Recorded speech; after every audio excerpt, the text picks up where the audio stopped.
Hello students हम start करने जा रहे हैं एक न्यू टॉपिक एंड जो नेम है न्यू टॉपिक का वो है chromosomal theory of inheritance. This theory of inheritance was given by two scientist Sutton and Boveri.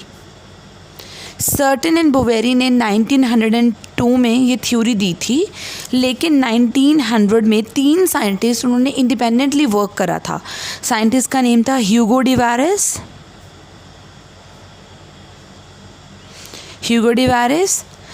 एक का नाम था कार्ल कॉरेंस और एक का सिचमार्क। बड़ा इन तीनों साइंटिस्ट ने इंडिपेंडेंटली वर्क करा किस पे? मैंडल के प्रिंसिपल्स पे, मैंडल्स के रिजल्ट्स पे, कि जो उसने रिजल्ट्स दिए थे कि करैक्टर्स की इनहेरिटेंस कैसे होती है, उनके रिजल्ट्स बताए थे, राइट। तो इन्होंने मैंडल के तीनों ने मिलके मैंडल के वर्क की क्या करी? मैंडल के वर्क की करी रीडिस्कवरी। ओके और ये भी हमें पता है बेटा, क्योंकि उस टाइम पे माइक्रोस्कोपी में बहुत अच्छी एडवांसमेंट हो रही थी माइक्रोस्कोपी में, राइट।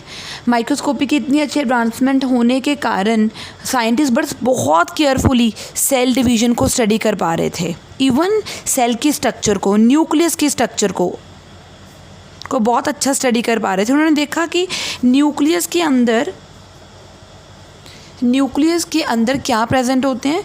फाइबर्स, कुछ ऐसे थ्रेड लाइक स्ट्रक्चर्स प्रेजेंट होते हैं जो सिर्फ सेल डिवीज़न से पहले ही आते हैं, राइट। और वो डबल होते हैं और सेल डिवीज़न से पहले आते हैं और उनको उन्होंने बोला था chromosomes. So these are the, ये मैं न्यूक्लियस बना रही हूँ, न्यूक्लियस की ये इन्वेल्प है, ये पोर है न्यूक्लियस के। तो उन्होंने ये देखो, ये जो स्ट्रक्चर है chromosome, chroma word for colour and soma word for body. So they are coloured bodies, actually they are visualised by staining. Okay, so 1902 में सर्टन और बोवेरी ने बेटा मियोसिस के टाइम पे क्रोमोसोम की मूवमेंट को स्टडी करा था। दे studied movement of chromosome in meiosis. तो क्रोमोसोम की मूवमेंट को मियोसिस के टाइम पे इन्होंने स्टडी करा और उन्होंने बताया, क्या बताया कि जो क्रोमोसोम्स हैं, chromosomes and genes, they occur in pairs, they occur in pair के फॉर्म में अकर होते हैं ये।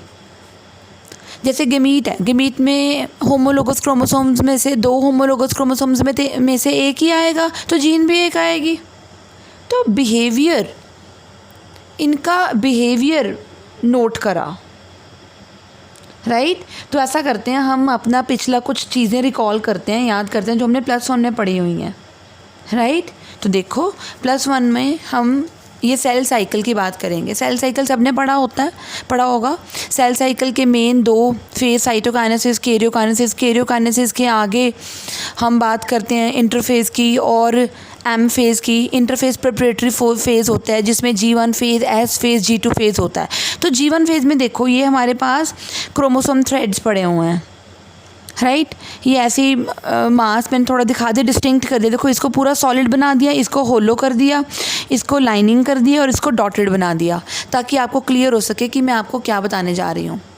ओके, क्योंकि मैं अलग अलग, वैसे मैं कलर्स भी यूज़ कर सकती थी, जैसे येलो, रेड, ऑरेंज या ग्रीन, ताकि आपको और डिस्टिंक्ट हो जाता।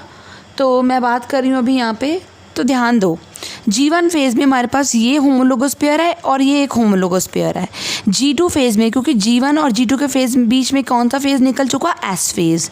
तो उसके निकलने के कारण जो क्रोमोसोम्स हैं, अब देखो उनकी क्रोमेटिड्स देखो, इसके पहले एक ही थी, अब देखो क्रोमेटिड्स अपीयर हो गई हैं। ये आपस में दोनों क्या होती है बेटा? Sister chromatids. ये आपस में दोनों क्या है? Sister chromatids. ये आपस में दोनों क्या है? Sister chromatids. ये आपस में दोनों क्या है? Sister, right. तो आपने देखा क्रोमेटिड्स अपीयर हो गई हैं इस फेज़ में आकर। ओके, और G2 के बाद अब हम मियोसिस के बारे में पढ़ेंगे। बेटा आपको पता होगा ना, G2 के बाद यानी कि इंटरफेज़ के बाद M फेज़ ही आता होता है ना। पता ही होगा ये तो। अब एम फेज़ में मैं सीधा पहुंच गई हूँ, प्रो फेज़ को छोड़ दिया, मेटाफेज़ को छोड़ दिया, सीधा एनाफेज़ पे आ गई। एनाफेज़ के टाइम पे क्रोमोसोम्स मूव करते होते हैं, ये देखो क्रोमोसोम्स अब मूव करेंगे कैसे, ये देखो ये दोनों होमोलोगस पेयर थे ना, out of the 2 homologous pair एक इस पोल पे जाएगा, एक इस पोल पे आएगा। ये आपस में दोनों होमोलोगस पेयर है, एक इस पोल पे आएगा और एक इस पोल पे आएगा। यानी कि मियोसिस 1 मैंने एनाफेज़ की शो कर दी, मियोसिस 1 होगी। और मियोसिस के बाद एनाफेज़ के बाद कौन सा होता है, टीलोफेज़। टीलोफेज़ में सेल्स डिवाइड कर जाते हैं, है ना। फिर वही सेल्स आगे मियोसिस 2 कैरी फॉरवर्ड करते हैं। तो ये देखो अब मैं मियोसिस 2 दिखा रही हूँ 2 सेल्स में, क्योंकि हमें पता है at the end of meiosis 1 2 cells बन जाते हैं।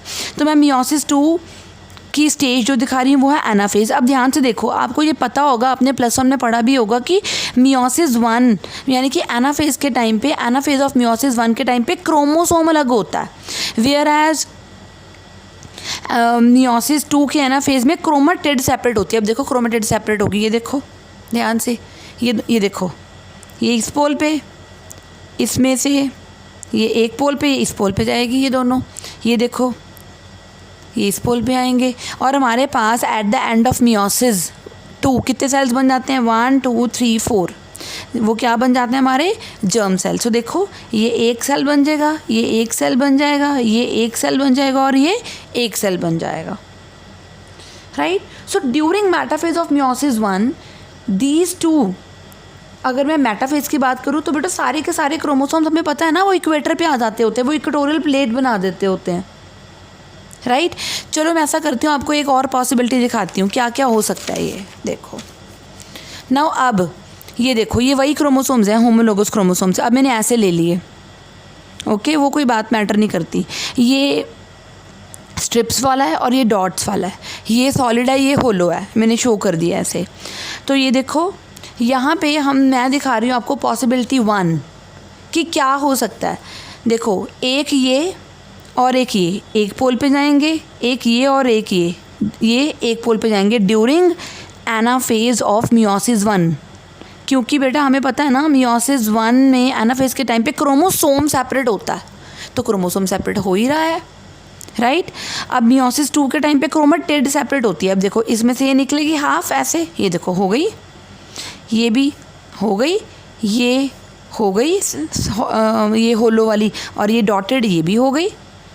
और एट द एंड हमारे पास जर्म सेल जो बनेंगे, ये एक जर्म सेल बनेगा, ये सेकंड जर्म सेल बनेगा, ये थर्ड जर्म सेल बनेगा और ये फोर्थ बनेगा।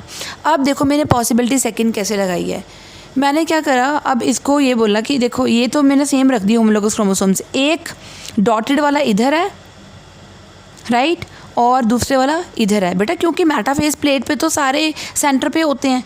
अब उसके बाद कौन किस पोल पे जाएगा, है ना। लेकिन ये ज़रूर होता है out of the 2 homologous chromosomes only 1 एक पोल पे आता है, दूसरा एक पोल पे आता है। तो देखो यहाँ पे मैंने डॉटेड कर दिया, यहाँ पे स्ट्रिप्स वाला कर दिया। अब ये दोनों एक पोल पे आएंगे, ये दोनों एक पोल पे आएंगे, कब आएंगे, मियोसिस 2 के, मियोसिस यहाँ पे मैंने ये बनाना भूल गई तभी, ये मियोसिस, मैं एनाफेज 1 की बात कर रही हूँ यहाँ पे। अब एनाफेज 2 में क्या होगा, हमें पता है एनाफेज 2 में क्रोमेटिड सेपरेट हो जाती है, ये अलग हो जाएगा, ये अलग हो जाएगा, देखो ये और ये डॉटेड और डॉटेड, ये और डॉटेड, ये अलग हो जाएगा, ये अलग, ये होलो और ये स्ट्राइप्स और ये भी स्ट्राइप्स। अब हमारे पास बनने हैं जर्म सेल्स, और जर्म सेल्स कैसे बनेंगे, ये देखो ये एक जर्म सेल, ये सेकंड जर्म सेल, ये थर्ड जर्म सेल और ये फोर्थ जर्म सेल। तो सर्टिन और बेरी ने बताया कि जो पेयरिंग और separation of a pair of chromosomes है that can lead to segregation of the pair of factors. देखो क्रोमोसोम गया तो साथ में एलील भी गई ना, तो देखो अगर यहाँ पे सपोज करो एक यहाँ पे एलील पड़ी थी, एक यहाँ पे पड़ी थी, क्रोमोसोम सेपरेट होके ना एलील भी सेपरेट हो गई। So it is a chromosome not the gene which segregates और सेपरेट्स। ऐसे अकेली अलील्स या जीन्स नहीं भागती, पूरे क्रोमोसोम्स के क्रोमोसोम्स अलग होते हैं, उनके कारण ही अलील सेपरेट हो जाती होती हैं। और सर्टिन ने क्या करा, क्रोमोसोम सेग्रीगेशन को मैंडल के प्रिंसिपल्स के साथ जोड़ दिया, तभी इसको बोला chromosomal theory of inheritance, right. फिर बेटा ये जो उसके आइडियाज़ एक्सपेरिमेंटल वेरिएशन को किसने मॉडिफाई करा था, साइंटिस्ट मॉर्गन ने।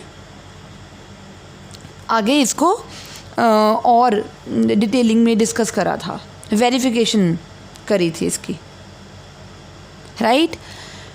तो अगर मैं अब आपको ये क्लियर करूं कि एक्चुअली हमारे पास क्या बताना चाह रही है क्रोमोसोमल थ्योरी ऑफ इनहेरिटेंस, तो हम ये डिस्कस करेंगे कि क्रोमोसोमल थ्योरी ऑफ इनहेरिटेंस जो है वो ये बताती है क्रोमोसोम व्हीकल्स हैं, right. Chromosomes are the mere vehicles, ऐसे साधन हैं जिसकी वजह से जो जीन्स हैं, राइट, वो जाती हैं from one generation to another, और and it is the we can say it is a chromosome which separate, not the gene. So what chromosomal theory of inheritance tells? It tells that chromosomes are vehicles. ये ऐसे vehicles हैं जिनके पास heredity information होगी, और वो information जो है वो पास होगी। पहले तो सेग्रीगेट हो जाएगी क्रोमोसोम्स जब सेपरेट होंगे, और फिर इंडिपेंडेंटली रिजॉल्ट हो जाते हैं during transmission from one generation to the next generation. So according to these chromosomes are vehicles for carrying genetic information, and chromosomes के ऊपर ही क्या होते हैं बेटा, मेंडेलियन फैक्टर्स होते हैं, राइट। वो जो फैक्टर्स हैं, वैसे वो टर्म अब जीन यूज़ होनी शुरू हो गई, ओके। और इन्होंने कहा कि बहुत क्लोज सिमिलैरिटी है किसमें, जब फैक्टर्स ट्रांसमिट होते हैं और बिहेवियर ऑफ क्रोमोसोम्स देखे हम एनाफेज के टाइम पे, तो आपने देख ही लिया अभी behaviour of chromosomes. So there is a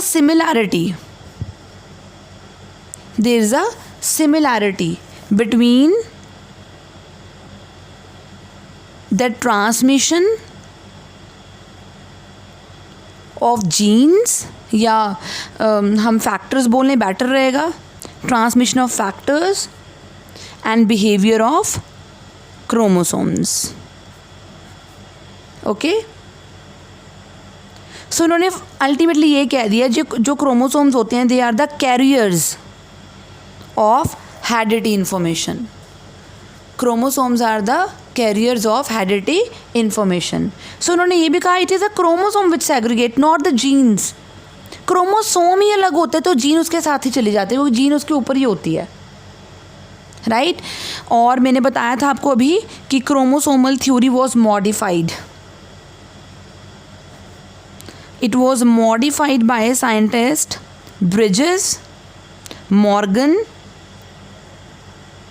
स्टर्टवेंट and Bridges. Scientist ने मॉडिफाई करा, उन्होंने क्या बोला कि ब्रिज बिटवीन टू जनरेशंस क्या होता है, sperm and ovum, right. Sperm और वो ओवम ब्रिज होते हैं, between the sperm and ovum are bridge between one generation and next, between one generation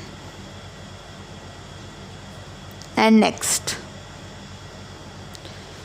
right. और इसने ये भी बताया कि जो स्पर्म और ओवम होते हैं वो इक्वली कंट्रीब्यूट करते हैं in the heredity of offspring. Sperm and ovum they contribute equally. ऐसा कुछ नहीं होता कि मेल जो है उसका ज़्यादा सिग्निफिकेंस है या मेल के मीट का ज़्यादा सिग्निफिकेंस है। So sperm and ovum they contribute equally in the offspring, right. और इसने क्या बताया कि न्यूक्लियस दे कंटेन, न्यूक्लियस में क्या होते हैं बेटा, क्रोमोसोम्स होते हैं, एंड क्रोमोसोम्स के ऊपर क्या होती है बेटा, हेरिडिटी इंफॉर्मेशन होती है, okay, right. Now another point, इन्होंने कहा कि हर एक क्रोमोसोम का हमारी बॉडी में डेफिनेट रोल होता है, हर क्रोमोसोम का, चाहे वो फर्स्ट क्रोमोसोम है, चाहे वो सेकंड है, थर्ड है, कोई मर्जी, तो every chromosome has definite role in the body, every chromosome has definite role in the body. और अगर एक क्रोमोसोम की डेफिशिएंसी हो जाए या एडिशन हो जाए एक्स्ट्रा क्रोमोसोम की, so that can be, there must be loss of complete और या कुछ भी ऐसे कोई फंक्शनल एक्टिविटी हो नहीं पाएगी। सो अगर किसी पर्सन में स्ट्रक्चरल या फिजियोलॉजिकल कोई डेफिशिएंसी है, फंक्शनल डेफिशिएंसी है, तो वो ये हो सकता है उसका कोई क्रोमोसोम मिस है या कोई एक्स्ट्रा है, क्रोमोसोम, या फिर कोई क्रोमोसोम की आर्म या कोई क्रोमोसोम का पार्ट मिसिंग है मे बी इसके कारण। अनदर कि जैसे हेरिडिटी ट्रेड्स, ऐसे ही बेटा क्रोमोसोम नंबर भी मेंटेन रहते हैं, उनकी स्ट्रक्चर, उनकी individuality throughout the life of organism maintain रहते हैं। जैसे हमारा ट्रेड क्या है, हमारी हाइट पूरे लाइफ टाइम, जैसे मेरी सपोज हमारी हाइट है 5'6", तो 5'6" तो रहेगी ना, छोटी तो नहीं हो जाएगी। हमारा ट्रेट है, हमारा स्किन कलर थोड़ा बहुत मॉडिफाई हो सकता है, लेकिन ऐसा तो नहीं है कि बिल्कुल ब्लैक हो जाएगा। तो जैसे हमारे हेरिडिटी ट्रेट्स मेंटेन रहती हैं, उसी तरह से एक हमारे क्रोमोसोम्स अपना नंबर, अपनी स्ट्रक्चर, अपनी individuality throughout the life of an individual maintain रखते हैं, राइट। और क्रोमोसोम्स मिक्स नहीं होते, they behave as units. Chromosomes do not mix, they behave as units, right? Another point, chromosomes और genes they occur in pairs। मैं पहले बता चुकी हूँ। अगर सेल डिप्लॉयड होएगा ना, अगर सेल डिप्लॉयड होएगा तो मतलब अगर सेल 2n होएगा तो क्रोमोसोम्स और जीन्स पेयर में होंगी, and genes are in pairs, okay.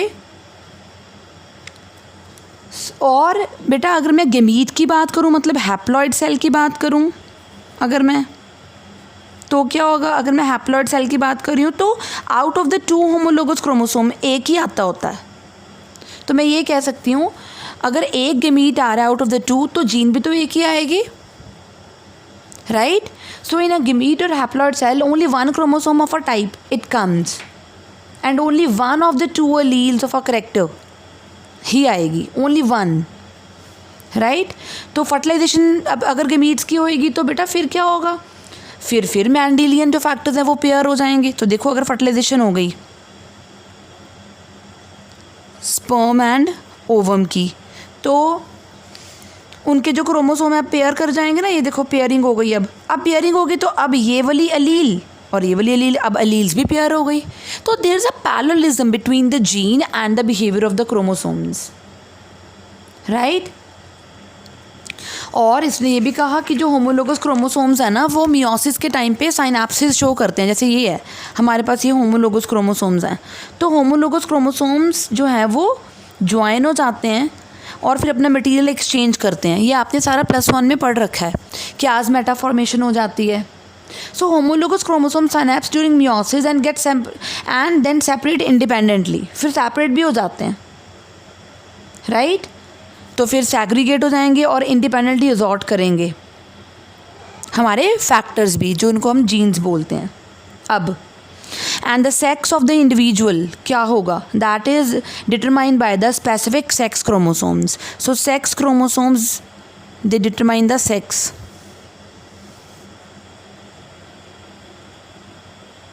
The sex of an individual. If it happens to be XX then it would be a baby girl. If it happens to be XY it is a baby boy. Okay तो पहले हम देख लेते हैं, comparison सा कर लेते हैं कि बिहेवियर ऑफ क्रोमोसोम्स और जीन्स में क्या फ़र्क है। बिहेवियर ऑफ क्रोमोसोम और जीन, तो मैं बता दूं ये भी पेयर में होता है, ये भी पेयर में होता है। लेकिन बेटा याद रखो जो जीन होती है वो इंडिपेंडेंट पेयर्स जो होते हैं, जो इंडिपेंडेंट पेयर्स होते हैं वो सेग्रीगेट इंडिपेंडेंटली होते हैं। लेकिन जो क्रोमोसोम होते हैं उनमें एक पेयर सेग्रीगेट इंडिपेंडेंटली होता है after the of the another pair. अब ये सोचो ना, ये हमारे पास ये एलील्स पड़ी हुई हैं। सो इंडिपेंडेंट पेयर्स ये आपस में इंडिपेंडेंट पेयर्स हो गए और ये सेग्रीगेट इंडिपेंडेंटली होते हैं, राइट। ऐसा नहीं है कि ये भी साथ है तो ये भी साथ में जाएगी, वो बाद की बात है, हम बाद में करेंगे। लिंकेज नाम की एक चीज़ थी लेकिन बाद में करेंगे, अभी नहीं। लेकिन क्रोमोसोम्स में क्या होता है, जैसे ये 1 पेयर है, राइट, ये 2nd पेयर है, तो 1 pair segregate independently of the other, ये इसके इंडिपेंडेंटली दिखेगा, राइट। तो one pair segregates independently of the other, लेकिन एलील्स में क्या था, independent pair segregate independently of each other, ये अलग ये अलग।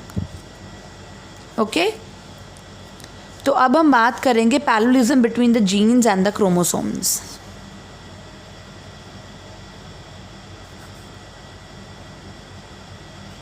Between jeans